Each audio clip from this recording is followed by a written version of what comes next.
বর্তমানে একটি জনপ্রিয় সিস্টেম হচ্ছে ফ্যামিলি কার্ড।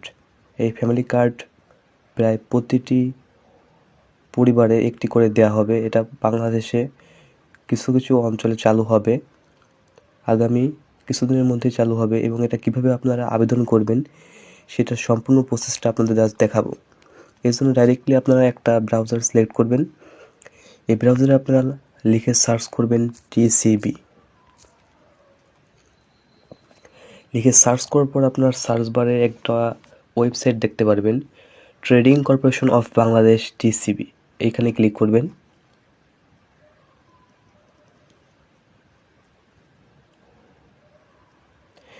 এইখানে ক্লিক করার পর আপনারা ডাইরেক্টলি এইখানে একটা দেখতে পারবেন ওয়েবসাইট। এই ওয়েবসাইটটা অবশ্যই আপনাদেরকে ডেস্কটপ সাইট করে নিতে হবে, তাহলে আপনারা এই অপশনটা দেখতে পারবেন। এইখান থেকে আপনারা ডেস্কটপ সাইটটা অন করে রাখবেন। আমার যেহেতু অন করা আছে আমি দেখাচ্ছি। এটা অন করার পর আপনারা স্ক্রল ডাউন করে একটু নিচে আসবেন। এইখানে আমি একটু জুম করে দেখাচ্ছি। এখানে দেখতে পাচ্ছেন টিসিবি স্মার্ট ফ্যামিলি কার্ড। এখানে ক্লিক করবেন। এখানে ক্লিক করার পর দেখতে পারবেন যে এখানে কিছু নির্দেশনা দেওয়া আছে, এটা পড়তে হবে। এখানে দেখতে লেখা আছে যে টিসিবি স্মার্ট কার্ড এর জন্য কিভাবে নিবন্ধন করা যায়। টিসিবি স্মার্ট কার্ডের জন্য আপনারা এলাকায় স্থানীয় প্রতিনিধি অর্থাৎ মেয়র, কাউন্সিলর, চেয়ারম্যানের কার্যালয়ে আবেদন করা যায়। এটি নিম্ন আয়ের পরিবারের জন্য প্রযোজ্য। 2 নম্বর দেখতে পাচ্ছেন যে টিসিবি কার্ডের জন্য নিবন্ধিত হতে কি কোনো ফি লাগবে? না, এখানে কোনো ফি লাগবে না, উল্লেখ করা আছে। তারপর উল্লেখ আছে টিসিবি স্মার্ট কার্ডের জন্য নিবন্ধিত হতে সবচেয়ে গুরুত্বপূর্ণ তথ্য দুটি কি কি? অবশ্যই জাতীয় পরিচয়পত্র ও জন্ম তারিখ। উপকারভোগীর নিজের নামে নিবন্ধিত মোবাইল ফোন লাগবে। একটি পরিবার হতে কতটি টিসিবি কার্ডের জন্য নিবন্ধিত হতে পারবে?